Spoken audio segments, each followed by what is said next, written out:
என்னோட ஒத்த தலையை எடுக்கணும்னா அதுக்கு 10 தலை துணை வேணும்டா. இந்த டயலாக நம்ம தமிழ் சினிமால நீங்க கேட்டிருப்பீங்க. ஆனா இங்க ஒரு செம ட்விஸ்ட். இவனோட ஒத்த தலையை எடுக்காம விட்டிருந்தா இந்த மகாபாரத யுத்தம் இவ்ளோ பெருசா நடந்திருக்காது. இத உங்களால் நம்ப முடியாதுன்னு எனக்கு தெரியும். இருந்தாலும் கதையை சொல்றேன். கேட்டுட்டு நீங்க எப்படி நம்பாம இருக்க போறீங்கன்னு பார்க்கலாம். யுத்தம் ஆரம்பிக்கும் முன் கிருஷ்ணர் எல்லா வீரர்களையும் கேட்டார். நீங்கள் முன் நின்று சண்டை எடுத்தா எத்தனை நாளில் இந்த யுத்தத்தை முடிப்பீங்க?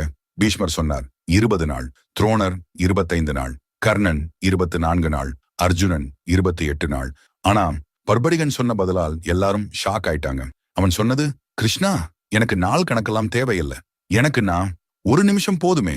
பர்பரிகன் சொன்ன பதிலால் எல்லாரும் அதிர்ந்து போயிட்டாங்க. பர்பரிகன் பீமனின் பேரன், கடோத்கஜனின் மகன். அவன் சிவனை தனது துதியால் திருப்திப்படுத்தி 3 அதிபிரம்மாஸ்திரங்கள் பெற்றான். ஒரே அம்பு போதுமே ஒரு சேனையை முழுக்க அழிக்க.